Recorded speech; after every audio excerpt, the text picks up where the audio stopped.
It's not his heart. The words slipped out barely above a whisper, but in a room where 20 of the best doctors in the country stood shoulder to shoulder, even a whisper had weight when everything else had failed. The monitors didn't scream. They pulsed, steady, controlled, clinical, casting soft green reflections across polished chrome and glass. The billionaire lay motionless beneath layers of precision medicine, his chest rising just enough to keep hope alive, but not enough to answer the question that had filled the room for the past 6 hours. Richard Caldwell, a man who owned half the skyline outside those hospital windows, had become a problem no algorithm could solve. Specialists flew in from New York, Boston, Chicago, names that filled medical journals and keynote stages. Yet now they stood in silence, their confidence thinning with every passing minute. The air felt colder than the thermostat allowed, a sterile chill that clung to skin and settled in the lungs, as if even the building itself was holding its breath. Alicia Brooks stood just inside the doorway, her cleaning cart parked neatly against the wall, a folded cloth still in her hand. She wasn't supposed to be watching. People like her were trained to move quietly, to erase presence, to exist only in the afterimage of a room once others had left. But no one had left. Not tonight. The fluorescent lights hummed overhead, blending with the soft rhythm of machines, and Alicia's eyes stayed fixed on something no one else seemed to notice. It wasn't the screens. It wasn't the numbers scrolling in perfect digital order. It was his hand. Richard Caldwell's right hand rested just outside the blanket, fingers slightly curled, the faintest tremor moving through them. Not random, not chaotic, but patterned, like a quiet signal tapping against the surface of silence. Alicia's grip tightened around the cloth. She had seen that before. Not in a hospital like this, not surrounded by suits and million-dollar equipment, but somewhere smaller, warmer, where the lights weren't so bright and the stakes felt just as high. A memory pressed forward, uninvited but impossible to ignore, and with it came a weight that settled deep in her chest. Across the room, a doctor adjusted his glasses, another checked a tablet, their voices low, controlled, measured, as if certainty could be manufactured through tone alone. Vitals are stable, one said, though it didn't sound like reassurance anymore. We're missing something, another admitted, quieter. The words hung there, fragile. Missing something. Alicia's eyes moved again to the hand, to the rhythm, to the space between each movement, and for a second, the room seemed to narrow, the edges blurring until all that remained was that small, repeating detail. Her heart began to beat faster, not with fear, but with recognition.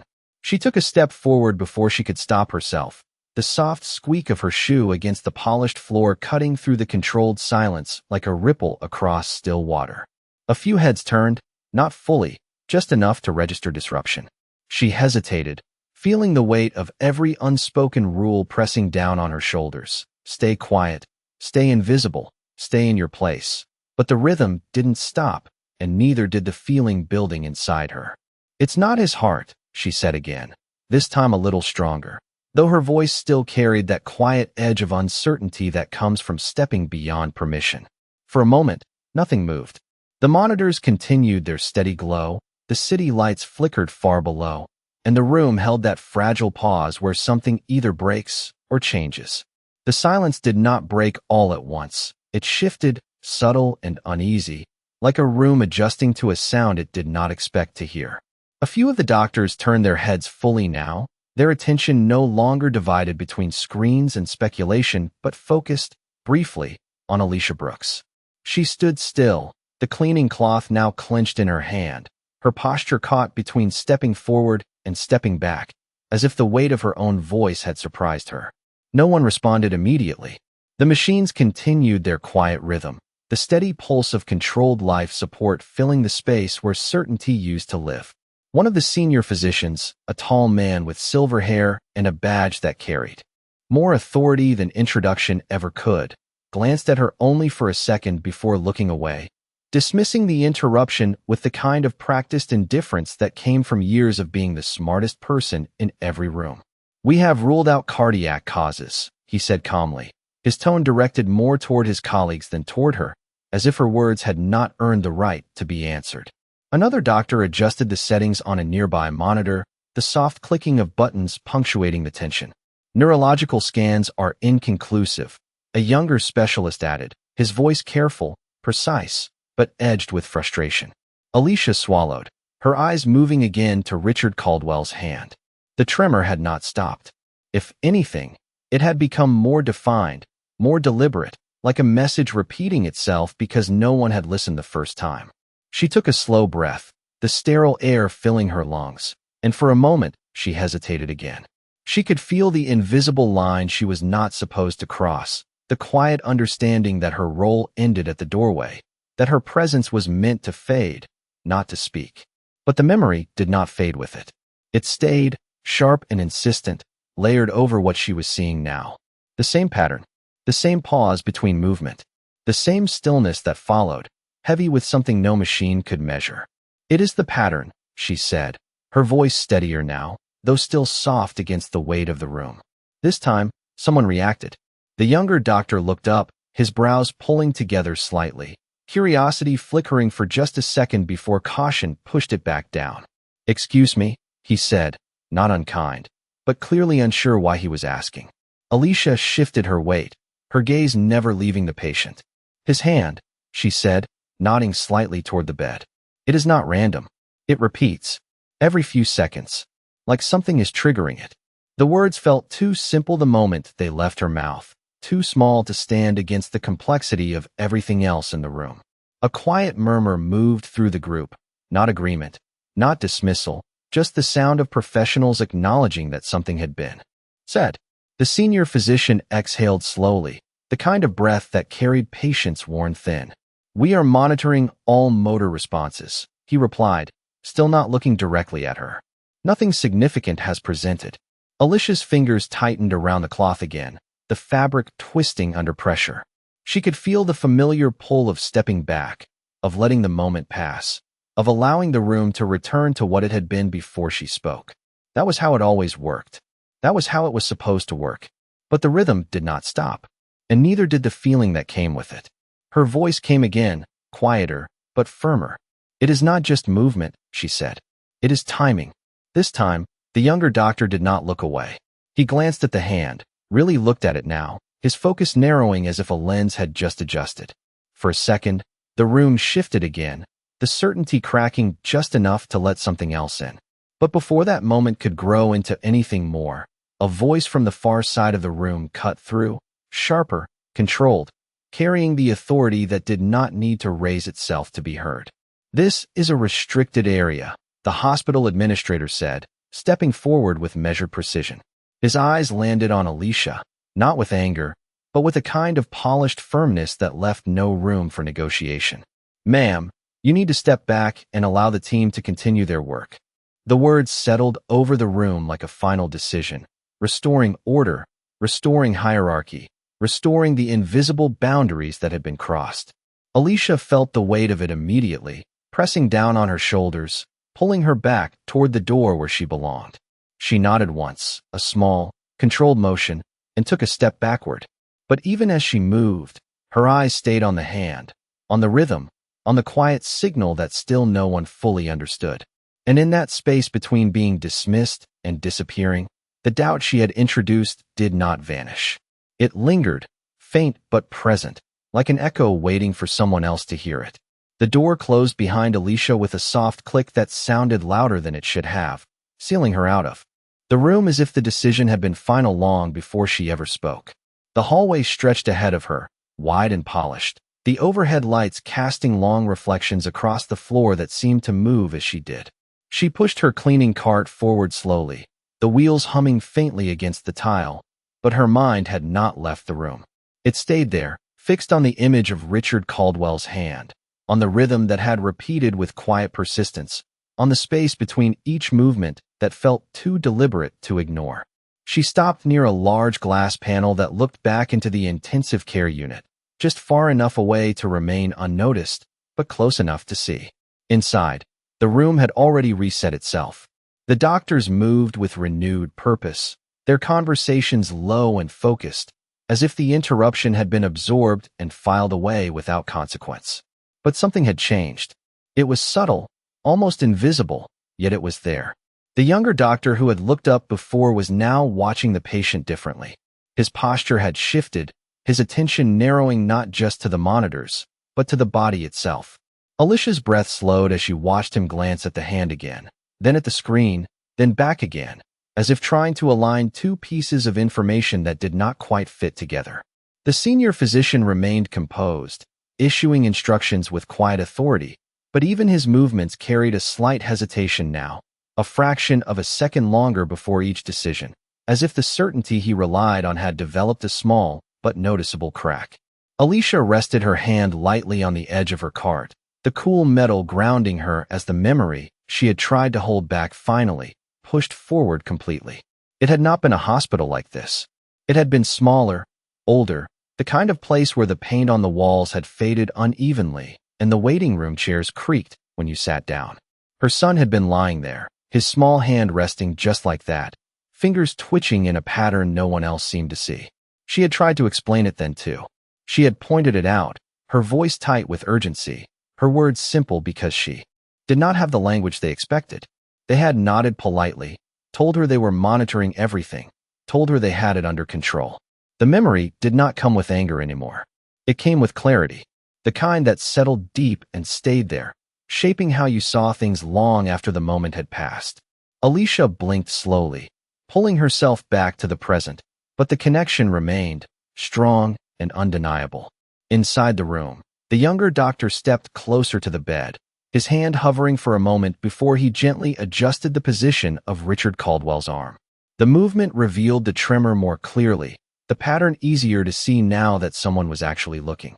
Alicia felt her chest tighten, not with fear, but with the quiet intensity of recognition being confirmed. A nurse approached the doctor, speaking softly, her eyes following his gaze. He said something in return, too low to hear through the glass, but his expression had changed. It was no longer just professional focus. It was curiosity, edged with concern. Across the room, the senior physician turned, noticing the shift, his attention drawn not by the monitors, but by the subtle change in his colleague's behavior. He walked over, his steps measured, controlled, and for a moment the two of them stood side by side, both looking at the same thing Alicia had seen from the beginning. The rhythm continued, steady, unbroken, waiting to be understood. Alicia's fingers relaxed slightly against the cart, the tension easing just enough to let a different feeling take its place. Not relief. Not yet. Something quieter. Something that felt like the beginning of being heard, even if no one had said her name. She remained where she was, still and observant, her presence blending into the background once again, but her attention unwavering. The hallway air felt different now, less heavy, as if the weight of being ignored had shifted into something else entirely. Inside the room, the conversation between the doctors deepened, their movements more deliberate, their focus more precise, and for the first time since she had spoken, Alicia saw the possibility that what she had noticed might not disappear into silence after all. Inside the room, the air seemed to tighten as attention shifted away from the screens and towards something far less predictable. The younger doctor leaned in closer, his eyes tracking the movement of Richard Caldwell's hand with a focus that no longer felt casual. He did not speak right away. Instead, he watched, counting silently, his gaze moving between the subtle motion of the fingers and the steady lines on the monitor. The pattern held. It did not drift or fade. It repeated, quiet and persistent, as if it had been waiting for someone to notice long enough to understand it. "Do you see that?" he finally said, his voice low but clear enough to cut through the controlled noise of the room. The senior physician stepped beside him, his posture still composed, but his eyes narrowing slightly as he followed the direction indicated. For a moment, he said nothing. The room responded to his silence, conversations dimming, movements slowing, as if the authority he carried extended even into the space between sounds. The nurse adjusted the angle of the overhead light, illuminating the patient's hand more clearly. The tremor was no longer something that could be dismissed as incidental. It had shape now. It had timing. The senior physician exhaled slowly, a measured breath that carried both restraint and reconsideration. "Run a motor response correlation," he said, his tone steady, but lacking the earlier certainty that had defined it. The younger doctor nodded quickly, already moving to input commands, his fingers moving across the tablet with renewed urgency. Data began to shift, graphs recalibrating, lines redrawing themselves as the system attempted to map what had been overlooked. Alicia watched from the hallway, her reflection faintly visible in the glass, superimposed over the scene inside. She did not move. She did not step closer. But her attention sharpened, every detail pulling into focus as the room began to follow the thread she had seen from the beginning. The administrator stood at the far end, arms loosely folded, his expression unreadable, though his stance had lost some of its earlier firmness. What had been a closed system moments ago now felt open, uncertain, responsive. Inside, the younger doctor paused, studying the new data, his brow tightening as connections formed. "There is a delay," he said, almost to himself. "It is not neurological lag. It is reactive." The word hung there, incomplete but significant. The senior physician turned slightly, his gaze moving not to the monitors, but back to the patient's hand, as if confirming the observation in real time. The tremor came again. Same interval, same precision. Not random, never random. Alicia's grip on the cart loosened, the cloth falling gently against the metal edge. Her breathing slowed, steady and controlled, but her chest carried the quiet intensity of a moment unfolding exactly as she had felt it would. She did not feel pride. She did not feel vindication. What she felt was something simpler, something deeper. Recognition. The kind that does not ask to be acknowledged, only to be seen. Inside the room, the younger doctor spoke again, this time louder, more certain. "It could be external," he said, glancing at the equipment surrounding the bed. "A stimulus we are not tracking." The suggestion shifted the room further. A nurse checked the 4 lines. Another reviewed the medication feed. Their movements quick but careful, as if each detail now carried new weight. The senior physician stepped back half a pace, his eyes scanning the environment with a perspective that had changed, no longer confined to the expected, but searching for what had been missed. The machines continued their steady hum, unchanged, yet now they felt secondary, tools rather than answers. Alicia watched as the younger doctor reached toward the side panel, adjusting a setting that had gone untouched for hours. The effect was subtle at first, almost imperceptible, but then the pattern in the patient's hand shifted, not disappearing, but responding, as if something unseen had been interrupted. A quiet ripple moved through the room. No one spoke for a second. Then the senior physician's voice returned, lower, more deliberate. "Continue," he said. Outside, Alicia stood still, the hallway lights reflecting softly across the glass, her presence once again blending into the background. But the space she had stepped into earlier had not closed behind her. It remained open, held in the quiet realization that something important had been seen not by authority, not by status, but by attention.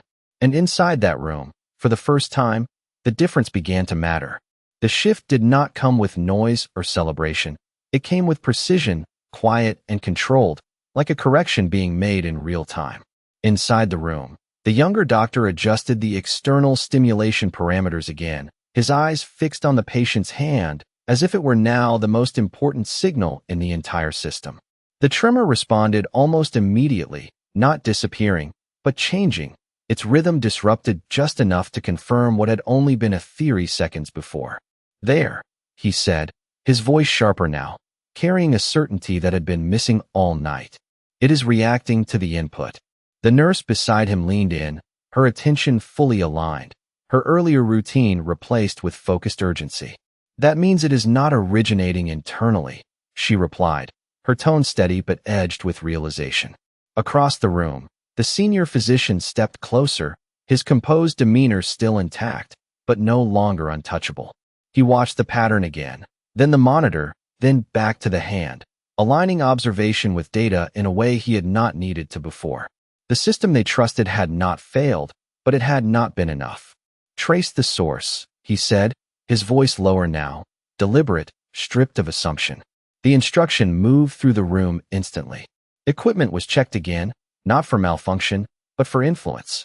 Lines were followed, connections reviewed, each component reassessed not as background, but as a potential cause. Alicia remained outside, her posture unchanged, her presence still quiet, but her attention unwavering. Through the glass, she could see the difference clearly now. The room was no longer leading with certainty. It was listening. And in that shift, something important had already been found. Inside, the younger doctor's hands paused over the panel, his eyes narrowing as he followed a line that ran from the patient's side to a secondary device mounted just below the main monitor. It was small, easily overlooked, its function supportive rather than central. He reached toward it carefully, adjusting a setting that had not been touched since the initial setup. The response was immediate. The tremor slowed, its pattern breaking apart, no longer repeating with the same precision. The room stilled. No one spoke for a full second. Then the nurse exhaled softly. "It is interference," she said, her voice barely above a whisper. The senior physician nodded once, the motion controlled, but unmistakable. "A feedback loop," he added, his tone measured, but carrying the weight of correction.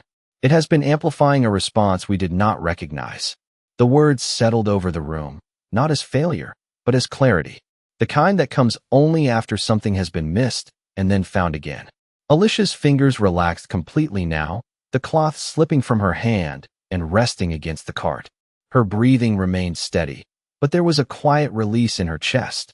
Not relief, not yet, but something close to it. Inside, the younger doctor moved quickly, recalibrating the system, isolating the external signal, removing the interference with careful precision. The monitors responded in kind, their lines smoothing, their rhythm stabilizing into something cleaner, more consistent. The patient's hand stilled, not entirely, but enough to show the difference between noise and signal. The room shifted again, this time toward action that made sense. Orders were given, adjustments made, each step building on the realization that had just taken place. Across the room, the administrator lowered his arms, his posture no longer rigid, his attention now fully inside the process rather than guarding its boundaries. The hierarchy had not disappeared, but it had changed shape, just enough to allow something outside of it to matter. Alicia remained where she was, her reflection faint in the glass, her presence still unnoticed in any formal way. But the space she had created with a single observation had not closed. It had expanded, moving through the room, reshaping it from within. Inside, the senior physician stepped back slightly, his gaze moving once more across the patient, the equipment, the team. For the first time, there was no immediate instruction. Only a pause, a moment of recalibration that did not come from protocol, but from understanding. Then, quietly, he spoke again. "Continue stabilization," he said. His voice was steady, but different now. Less absolute, more aware. And outside, Alicia Brooks stood still in the hallway, her hands resting lightly on the cart, her eyes steady, as the quiet truth she had seen alone became something the entire room could no longer ignore. The room did not celebrate the correction, it absorbed it, folding the new understanding into its rhythm as if it had always been there. Yet the difference was undeniable in the way every movement now carried intention instead of assumption. The monitors no longer felt like distant authority, they became reflections of something the human eye had finally chosen to acknowledge. Inside, the younger doctor continued to fine-tune the system, isolating variables one by one, his focus unwavering, his earlier uncertainty replaced by a quiet determination that came from being the first to listen. The nurse beside him adjusted the intravenous flow with careful precision, her hands steady, her attention aligned with each change in the patient's response. Richard Caldwell's breathing remained controlled, but there was a subtle shift now, a smoother rhythm, a quiet steadiness that had not been present before, as if the body itself had been waiting for the noise to be removed so it could find its balance again. The senior physician stood at the foot of the bed, his posture still composed, but no longer distant. He watched not just the numbers, but the patient, his gaze moving with a slower, more deliberate awareness, as if he were recalibrating not only the system, but his own approach to it. The room held a new kind of silence, not the tense uncertainty from before, but something more grounded, more present, like a collective shift from control to attention. Outside the glass, Alicia Brooks did not move. The hallway remained quiet, the soft hum of overhead lights blending into the distant sounds of the hospital at night, but her focus stayed fixed on the scene within. Her reflection hovered faintly in the glass, layered over the image of the room, as if she existed both outside of it and somehow within it at the same time. Her hands rested lightly on the cart, no longer gripping, no longer tense, but steady, as if the urgency that had pushed her forward had found its place and settled. The memory that had risen earlier did not disappear, but it softened, its edges less sharp now that the present had begun to answer it in a way the past never could. Inside, the younger doctor paused again, watching the monitors, then the patient, then back to the equipment, confirming each adjustment with careful observation. "Stabilization is improving," he said quietly, his voice carrying through the room with a calm that did not need to assert itself. The nurse nodded, her eyes moving across the readouts, aligning each detail with what she could see in real time. Across the room, the administrator shifted his stance, his arms now at his sides, his attention no longer guarding the process, but witnessing it. The boundary he had enforced earlier felt distant now, almost out of place in a room that had changed so quickly without needing permission to do so. The senior physician took a slow step forward, his hand resting briefly on the edge of the bed, not as a gesture of control, but of presence. For a moment, he said nothing, allowing the room to move without interruption, as if recognizing that the most important change had already occurred. Then, with a measured breath, he spoke again, his voice quieter than before, but carrying a different kind of authority. "Maintain current parameters," he said. It was not a command built on certainty, but on trust in what had been observed. The younger doctor acknowledged with a slight nod, his attention never drifting, his hands continuing their precise work. Alicia watched as the patient's hand lay still for a longer moment than before, the earlier pattern now broken, replaced by something more natural, more aligned with the rest of his body. The difference was small, but it was enough. Enough to confirm that what had been missed had finally been understood. She did not smile.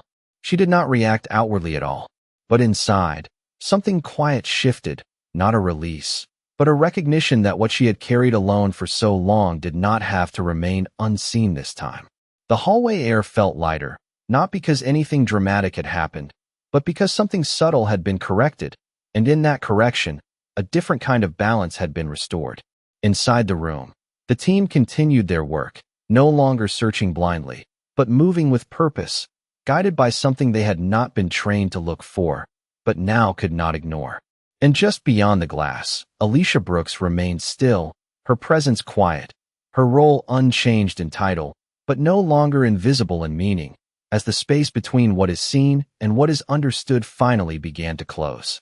The change did not arrive like a sudden victory. It unfolded gradually, almost quietly, as if the body itself was deciding whether it could trust what had just been corrected. Inside the room, the monitors continued their steady glow, but the lines they traced carried a different kind of rhythm now, smoother, more consistent, no longer interrupted by the subtle irregularities that had once gone unnoticed. The younger doctor stood still for a moment, his hands hovering above the controls, not out of hesitation, but out of careful observation, as if he understood that this was the point where rushing could undo what had just been found. He watched the patient, not the screen, his attention grounded in the physical presence before him rather than the digital confirmation behind it. "He is responding," he said softly, almost to himself, but the words carried through the room with quiet significance. The nurse beside him glanced at the monitors, then back at the patient, her expression steady but softened by something close to relief.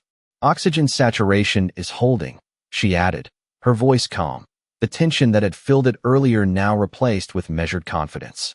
Across the bed, the senior physician did not speak immediately. He stood with his hands loosely at his sides, his gaze fixed on Richard Caldwell's face, watching for signs that could not be reduced to numbers or charts. For the first time, his attention seemed fully present, not divided between expectation and protocol, but anchored in what was actually happening in front of him. The room held that moment, quiet and balanced, as if everything inside it had aligned just enough to allow something real to emerge. Then it happened. Not dramatically, not with urgency, but with a subtle shift that would have been easy to miss if no one had been looking closely. Richard Caldwell's fingers moved again, not in the repeating pattern from before, but with a slight, deliberate motion, as if responding to something internal rather than reacting to something external. The younger doctor leaned in, his eyes sharpening, his breath slowing as he observed the change.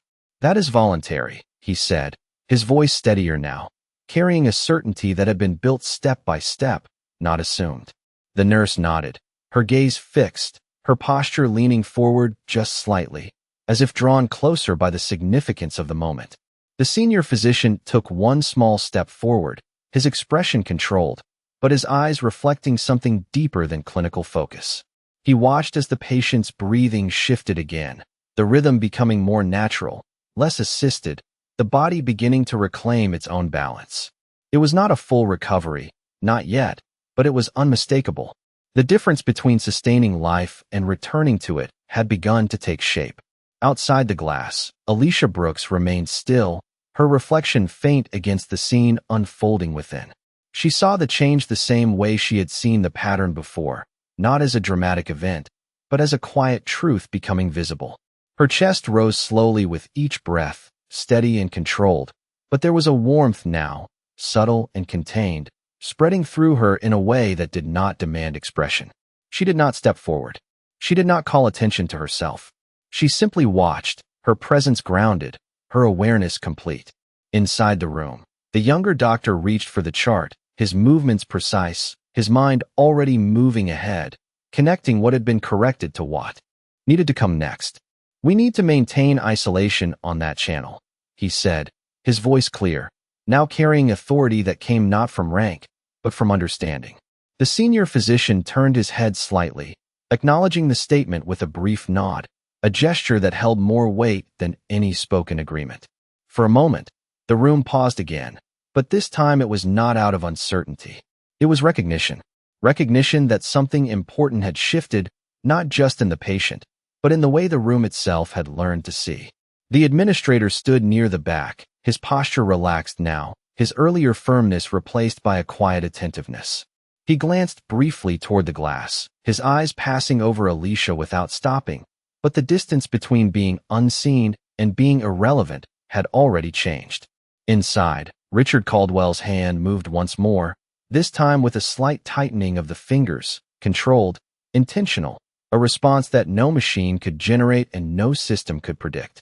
The room absorbed it in silence, the kind that does not need to be filled because it already carries meaning. And just beyond that glass, Alicia Brooks stood with quiet stillness, her role unchanged in title, but transformed in truth, as the moment she had recognized alone became the moment that brought a man back into himself. The room did not rush forward after the shift, it settled into it, holding the moment with a kind of careful respect, as if everyone inside understood that what had just happened could not be undone by urgency or noise. The monitors continued their steady rhythm, their glow softer now against the patient's skin, no longer fighting against unseen interference, but reflecting a system that had begun to realign with itself. Richard Caldwell's breathing deepened slightly, the rise and fall of his chest more natural, less dependent, as though something within him had found its way back to center.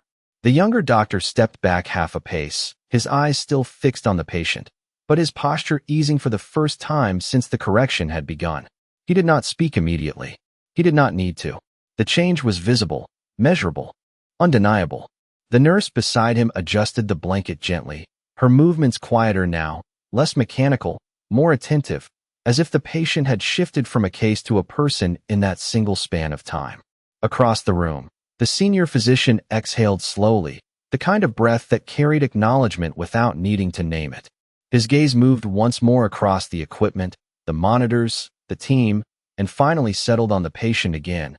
But this time there was something different in the way he looked, not just analysis, but recognition that something outside of expectation had altered the course of the outcome. The administrator near the back straightened slightly, his eyes scanning the room, then pausing briefly at the glass wall that separated inside from out. For a fraction of a second, his attention lingered there, not long enough to define, but long enough to register that something beyond the room itself had influenced what had happened within it. Inside, the younger doctor finally spoke, his voice low but steady. "We should document the interference source and response timing," he said, his words precise, but carrying a subtle shift in tone, one that acknowledged the path that had led them here. The senior physician nodded once, a small motion, but one that carried the weight of agreement without resistance. "Do it," he replied, his voice calm, no longer anchored in absolute certainty, but in something more adaptive, more aware. The nurse moved to prepare the necessary records, her actions efficient, but her expression softer, her focus grounded not just in process, but in the outcome they had all witnessed. Alicia Brooks remained outside, her posture unchanged, her presence still quiet, but no longer separate from the meaning of what had unfolded. Her reflection in the glass had shifted with the light, faint but present, layered over the image of the room as if the boundary between observer and participant had blurred just enough to matter. She did not step forward.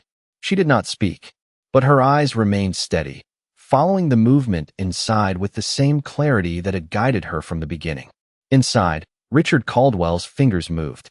Again, this time slower, more controlled, a small but unmistakable sign of returning awareness. The younger doctor noticed first, his gaze sharpening, his body leaning forward just slightly as he watched for confirmation.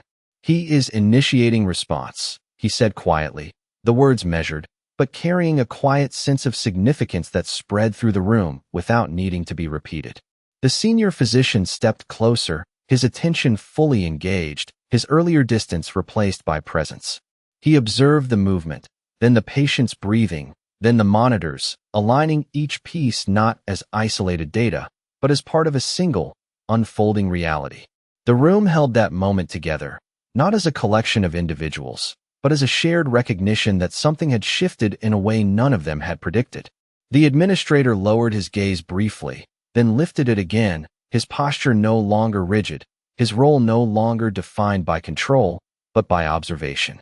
The hierarchy that had once separated roles now felt less fixed, less absolute, as if the lines had softened under the weight of what had just been revealed. Alicia's hands rested lightly on the card, her fingers relaxed, the tension that had once held them gone completely. She did not look away. She did not need to.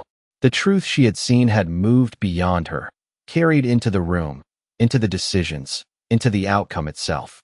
And for the first time, the distance between being unseen and being understood had begun to close, not through words, not through recognition spoken aloud, but through the quiet, undeniable presence of what had changed. The room did not erupt in relief when the signs became undeniable. It held its composure, steady and measured, as if understanding that true change does not need volume to be real.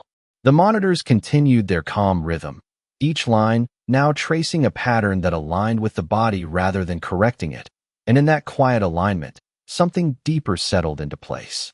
Richard Caldwell's breathing remained consistent, the subtle rise and fall of his chest no longer assisted by force, but guided by his own returning control. His fingers moved once more, slower. Now, deliberate, the kind of motion that carried intention rather than reaction, and for a moment, the entire room seemed to lean into that single detail without physically moving at all. The younger doctor lowered his hands from the controls, his posture easing as he watched the response hold steady, his earlier urgency replaced by a quiet confidence that did not need to prove itself. The nurse adjusted the lighting slightly, softening the reflection across the patient's face, and in that gentle shift, the room felt less clinical, less distant, more human than it had at any point before. The senior physician stood at the bedside, his gaze steady, his presence no longer defined by command but by awareness, as if he had stepped into a different role without announcing it. He observed the patient not as a problem to solve, but as a person returning, piece by piece, into something whole. No one spoke for several seconds, not because there was nothing to say, but because the moment did not require it. It existed fully on its own, carried by the quiet evidence of change that no one could deny. At the far side of the room, the administrator shifted his stance, his posture relaxed now, his earlier authority softened into something closer to humility, though he did not name it. His eyes moved across the room once more, then toward the glass wall, where the reflection of the hallway blended with the scene inside. Outside, Alicia Brooks stood exactly where she had been, her hands resting lightly on the card, her posture calm, her presence still. The overhead lights cast a soft glow across her shoulders, and for a moment, The reflection in the glass aligned perfectly with the patient inside, two separate worlds overlapping in a way that felt almost intentional. She did not step forward. She did not look away. Her eyes remained steady, not searching for acknowledgement, not waiting for recognition, but simply present, as they had been from the beginning. Inside, Richard Caldwell's eyelids shifted slightly, a small, almost imperceptible movement, but enough to draw the attention of the younger doctor immediately. He leaned in just a fraction, his breath slowing as he watched, careful not to interrupt what was unfolding. The nurse followed his gaze, her expression softening, her hands still, as if even movement might disturb the balance that had been restored. The senior physician took a slow breath, his eyes fixed on the patient, his earlier certainty replaced by something quieter, something more grounded in what he was witnessing rather than what he had expected. The patient's fingers tightened slightly again, then relaxed, the motion controlled, intentional, real. No machine could create that. No system could predict it. It was simply there, undeniable. The room absorbed it in silence, a silence that no longer carried tension, but meaning. The younger doctor finally spoke, his voice low, almost reverent in its tone. "He is coming back," he said. The words did not echo. They did not need to. They settled into the space, complete and sufficient. The senior physician nodded once, a small acknowledgement that held more weight than any explanation could offer. He did not turn toward the others. He did not give further instruction. For the first time, he allowed the moment to exist without directing it. Outside, Alicia Brooks slowly adjusted her grip on the cart, not out of necessity, but out of habit, the kind of quiet movement that returns the body to its routine after something significant has passed. Her expression did not change. There was no visible shift, no outward sign of what she had just witnessed or contributed to. But in the stillness of her gaze, in the calm steadiness of her breath, there was a quiet understanding that did not need to be spoken. The hallway remained silent, the soft hum of the building continuing as it always had, unchanged by what had happened within the glass walls.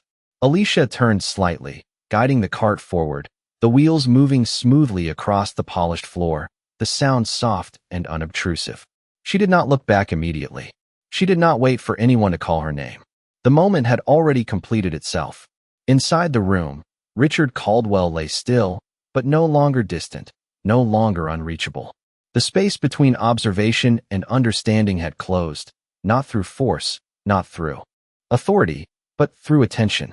And just beyond the glass, Alicia Brooks walked down the hallway, her reflection stretching briefly along the polished surface before fading into the quiet rhythm of the building, leaving behind a room that would never see quite the same way again.